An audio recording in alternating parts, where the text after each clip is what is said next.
നാമനിർദ്ദേശ പത്രികാ സമർപ്പണം നാളെ അവസാനിക്കാനിരിക്കെ അമേഠി റായ്ബറേലി മണ്ഡലങ്ങളിലെ സ്ഥാനാർത്ഥി പ്രഖ്യാപനം ഇന്ന് ഉച്ചയോടെ കോൺഗ്രസ് അധ്യക്ഷൻ മല്ലികാർജ്ജുൻ ഖാർഗെ എഐസിസി ആസ്ഥാനത്ത് സ്ഥാനാർത്ഥികളെ പ്രഖ്യാപിക്കും. വയനാടിന് പുറമെ അമേഠിയിലോ റായ്ബറേലിയിലോ രാഹുൽ ഗാന്ധി മത്സരിക്കും. വിവരങ്ങളുമായി നിതിൻ അംബുജൻ ചേരുന്നു. നിതിൻ, രാഹുൽ മത്സരിക്കുമെന്ന കാര്യം ഉറപ്പാണോ?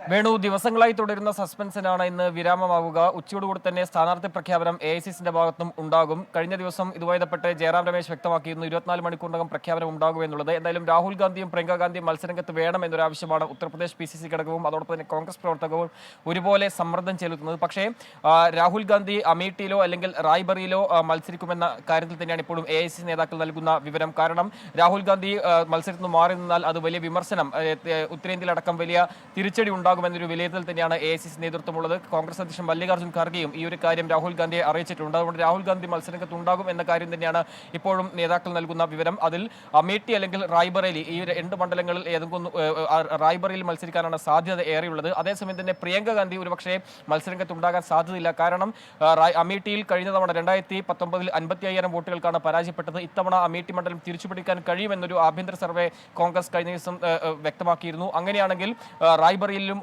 വിജയിച്ചാൽ 3 പേർ, അതായത് നെഹ്റു കുടുംബത്തിലുള്ള 3 പേർ ഒരേ സമയം പാർലമെന്റിൽ ഉണ്ടാകുന്നത് കുടുംബവാഴ്ച എന്നൊരു വിമർശനം BJP ഉന്നയിക്കാൻ സാധ്യതയുണ്ട്. അതുകൊണ്ട് തന്നെ രാഹുൽ ഗാന്ധി മാത്രമാകും മത്സരരംഗത്ത് ഉണ്ടാവുകയെന്നാണ് നമുക്ക് ലഭ്യമായ വിവരം. എന്തായാലും ഉച്ചയോടുകൂടി തന്നെ പ്രഖ്യാപനം ഉണ്ടാകും. BJP ആണെങ്കിൽ സ്ഥാനാർത്ഥികളെ പ്രഖ്യാപിച്ച് ഇതിനകം തന്നെ വലിയ പ്രചരണമായി മുന്നോട്ട് പോകുമ്പോൾ സ്ഥാനാർത്ഥികളെ കോൺഗ്രസ് പ്രഖ്യാപിക്കാത്തത് വലിയ വിമർശനങ്ങൾക്ക് ഇടയാക്കിയിരുന്നു. കോൺഗ്രസ് പ്രവർത്തകർക്കിൽ തന്നെ വലിയ അതൃപ്തി ഇടയാക്കിയിരുന്നു. എന്തായാലും ഇന്നുച്ചയ്ക്ക് 2 മണിയോട് തന്നെ സ്ഥാനാർത്ഥി പ്രഖ്യാപനം ഉണ്ടാകുമെന്നാണ് ഇപ്പോൾ കോൺഗ്രസ് നേതാക്കൾ വ്യക്തമാക്കിയിരിക്കുന്നത്. വേണോ? ശരി.